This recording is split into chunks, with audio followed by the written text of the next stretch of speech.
देखिए भक्तिमय भजनों के नए रंग और नई धारा भक्ति संगीत सिर्फ आस्था सागर लाइव चैनल पर। कृष्णाय वासुदेवाय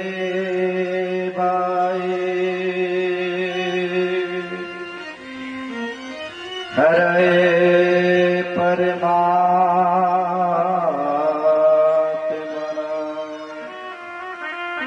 प्रणता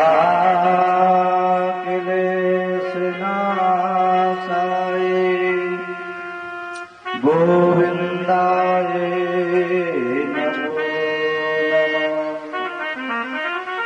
सच्चिदानंद रूपाय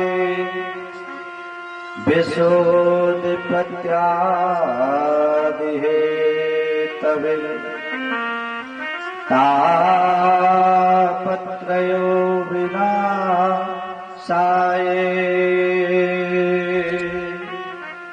श्री कृष्णाय वयं नमः। बोले सच्चिदानंद भगवान की जय। बड़ी भगवान की असीम कृपा और बाकी बिहारी लाल भगवान की सत्कृपा से हमारे पावन पुनीत नगर में श्रीमद् भागवत महापुराण का बड़ा सुंदर आयोजन जो कल से प्रारंभ हुआ है, जिसका आज द्वितीय दिवस। कल तो बड़ी धूमधाम से हम सभी लोग महान भाव ने भगवत रूपी कलश यात्रा नगर भ्रमण शोभा यात्रा में हम सभी लोग सम्मिलित हुए। समस्त ग्रामवासियों ने बड़ी धूमधाम से भगवान का बड़ा यह आयोजन मान सम्मान के साथ ठाकुर जी की सेवा की। और जो समय शेष बचा हुआ था, उस शेष समय में हम सभी लोगों ने ठाकुर जी की आरती 2-5 मिनट भगवान की कथा को भी हम सभी ने श्रवण किया था। वास्तव में जो सारे जगत का पालनहार हो, जो सारे जगत को बनाने वाला हो, जो सारे जगत को मिटाने वाला हो, जो सारे जगत का संहार करने वाला हो, ऐसे प्रभु का चरित्र हम सभी लोग अपने जीवन में उतारने का सौभाग्य प्राप्त हुआ। धन्य हम सबका मानव जीवन कि जिस चरित्र को परमात्मा ने संसार के भक्तों के उद्धार के लिए बनाया हो, जो चरित्र भगवान की कृपा से हम सबको धरती पर प्राप्त हुआ हो, ऐसे प्रभु के सुंदर चरित्र की कथा हम समस्त मानव जीवन में उतारने का सौभाग्य प्राप्त हुआ। तो श्रीमद् भागवत महापुराण पावन और पुनीत पुराण।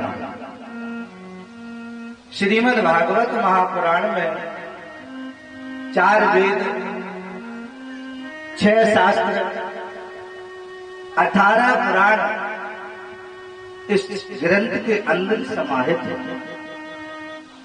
4 वेद, 6 शास्त्र, 18 पुराण इस पावन पुनीत ग्रंथ के अंदर है। और पूज्य परम पूज्य वेद व्यास जी ने इस ग्रंथ की महिमा, वैसे तो देखा जाए तो श्रीमद् भागवत महापुराण में 18,000 श्लोक, 12 स्कंद, 16,108 ऋचाएं इस ग्रंथ के अंदर समाहित है। हमें कभी भी भगवत रूपी चरित्र को किसी मनोरंजन के रूप से श्रवण नहीं करना चाहिए। श्रीमद् भागवत कथा को हमारे लिए एक बात अच्छे याद रखना, भगवत रूपी की पहला शब्द कि श्रीमद् भागवत कथा सुनी जाती है या श्रवण की जाती है या पी जाती है या देखी जाती है। ये 4 शब्द याद रखना जीवन में। श्रीमद् भागवत कथा या सुनी जाती है या श्रवण की जाती है या पी जाती है या फिर देखी जाती है। चीज एक ही है लेकिन अंतर 4। और इन चारों चीजों में फर्क है, याद रखना। प्रभु का चरित्र वही है, कथा वही है, लेकिन अंतर चारों चीजों में। सुनने का अंतर कुछ और है, श्रवण करने का अंतर कुछ और है, पान करने का अंतर कुछ और है और देखने का अंतर कुछ और है। भाई हमें ये नहीं मतलब, देखो आपके क्षेत्र में, आपके गांव में अक्सर कथाएं होती हैं और साल में 2-4 कथाएं तो आपके गांव में हो ही जाती हैं। 1-2 कथाएं तो निश्चित समझो, लेकिन यथार्थ बात एक सत्य याद रखना। और भाई मैं तो कहने में मानता नहीं हूं, सुनना पुजा जी, मैं कहने में बिल्कुल नहीं मानता। अच्छा एक बात बताओ, इतने लोग बैठे हो, कथा सुना जाता है या फिर पिया जाता है? कथा सुनी जाती है या फिर पी जाती है? अभी तक केवल हम कथा सुनते हैं।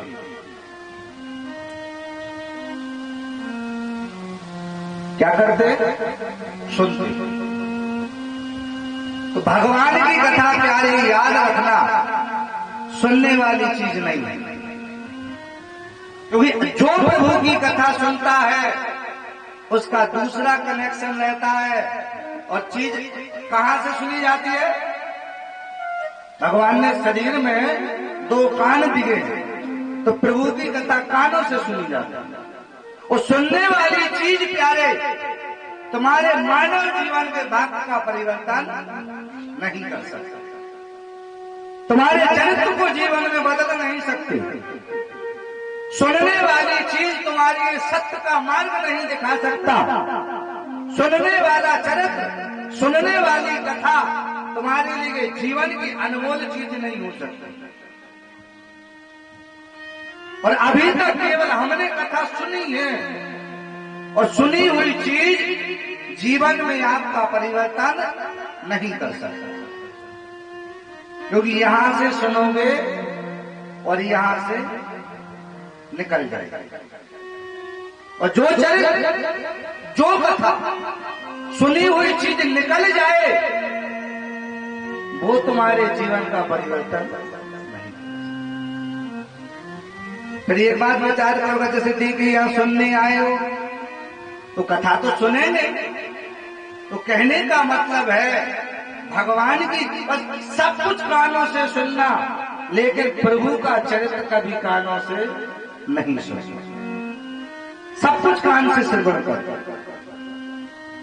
लेकिन प्रभु का चरित्र बस कान से श्रवण मत करो। क्योंकि भगवान का चरित्र कान से नहीं, भगवान का चरित्र प्यारे मन से श्रवण किया जाता है। प्रभु की कथा मन से श्रवण की जाती है। और संसार का पंखा बज जाते रखना, पूरी आवाज में बोलेगी तैयार है।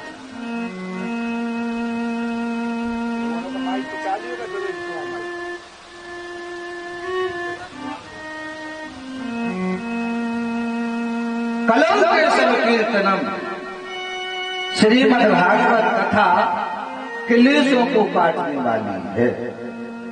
श्रीमद् भागवत कथा अमृत की दायनी कथा है।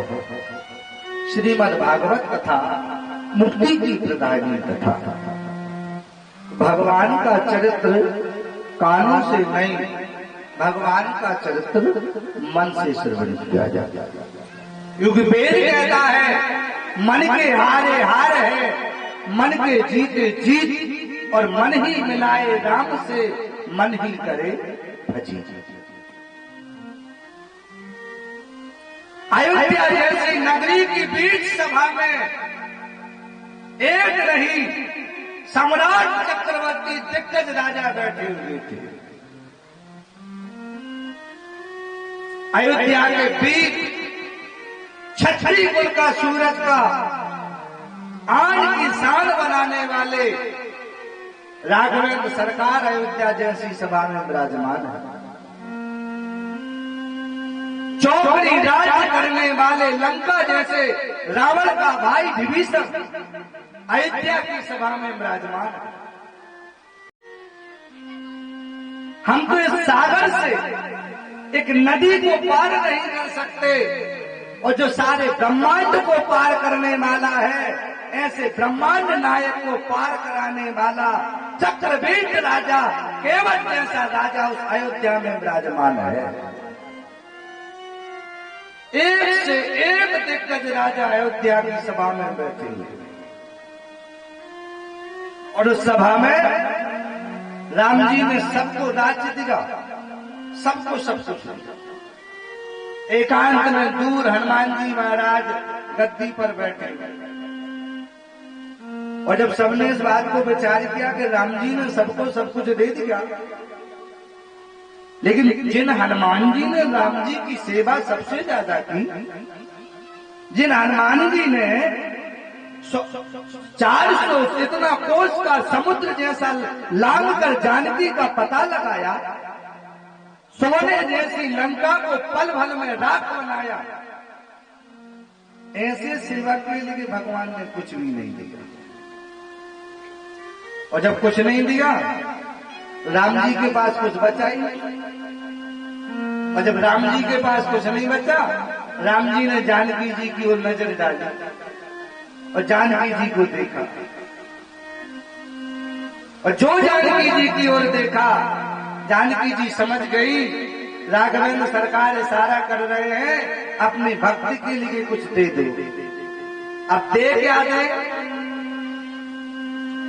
अयोध्या के सम्राट राजा दशरथ की पत्नी जिनका नाम कौशल्या, और कौशल्या की सास ने जो कौशल्या के लिए मोती की माला दी थी, वही कौशल्या ने अपने गले की माला जानकी जी को दी। और आज वही शोभा बढ़ाने वाली जानकी जी की गले की मोती की माला जानकी जी ने गले में से निकाली और सबसे प्रिय माला थी जानकी जी की। और जो माला निकाली और हनुमान जी के लिए दे दी। सब लोग देख रहे, बताओ हनुमान बड़ा कितना प्यारा है, हनुमान जी पर कितनी बड़ी कृपा है। राम जी ने तो किसी को राज दिया, किसी को सिंहासन दिया, किसी को धन दिया, किसी को सोना दिया, लेकिन धन्य रे हनुमान कि तुझे तो जगत जननी जननी की गले की माला आज तेरे लिए सौभाग्य रूपी वरदान है।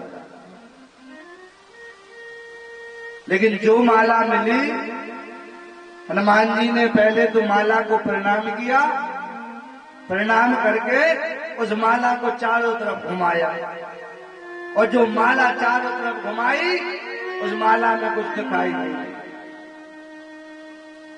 और जब माला में कुछ दिखा नहीं तो हनुमान जी ने वही एक मोती लिया और माला को अपनी दांत से दबाकर तोड़, और जो माला तोड़ी एक मोती निकाला, एक मोती के दांत से दो भाग। मोती को हनुमान जी ने अपने दांतों से तोड़ दिया और जो तोड़ा और दोनों पल्लों को देखा और पल्लों को देखकर जमीन पे फेंक दिया। एक एक करके हनुमान जी सरकार ने पूरी मोती की माला जमीन पर फेंक दी। विभीषण को गुस्सा आ गया। विभीषण सभा में खड़े हुए और विभीषण ने हनुमान जी से कहा, हनुमान जी तूने तो राम जी की लाज भी ना रख पाई। और पहली बात तो यह बताओ, जो मोती की माला पराये को मिलनी चाहिए वो तुमने बानर बालियों को दे दी। और बताओ, बंदर के लिए अगर मोती दे दिया जाए तो बंदर क्या जाने मोतियों की परख।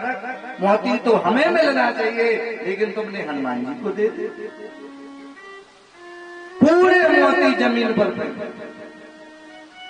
जानकी जी के मन में जरा सी तकलीफ हुई, जानकी जी का मन जरा बेचैन हुआ। मनी मन जानकी जी अपने मन में जिज्ञासा करने लगी, क्या कर हनुमान जी को ऐसा नहीं करना चाहिए।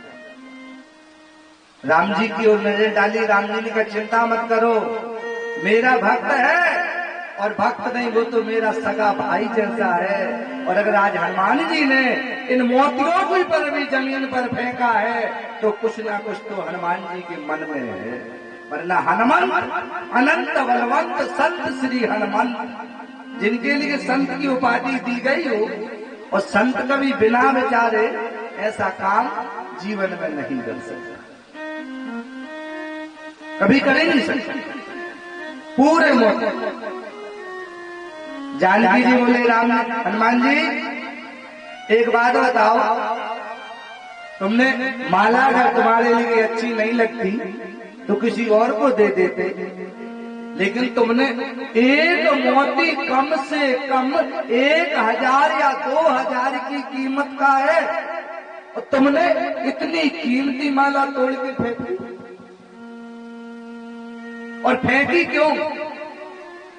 हनुमान जी बोले जानकी जी, जिस मोती में मेरा राम नहीं वो मोती मेरा किसी काम नहीं, और जिस मोती के अंदर मेरा प्रभु नहीं वो मोती की माला सेवक के किसी काम की, सेवक के कोई काम की नहीं। इतनी बड़ी सभा में कहा तो बताओ जब है कहा, तो बीच सभा में हनुमान जी महाराज ने अपना सीना फाड़ दिया। भगवान मन में होता और प्रभु मन में वास करता है, तो प्रभु का चरित्र भी प्यारे कानों से नहीं, भगवान का चरित्र प्यारे मन से श्रवण किया जाता है। तो मन ही जो पवित्र होता है, मन से भी परमात्मा मिलते हैं।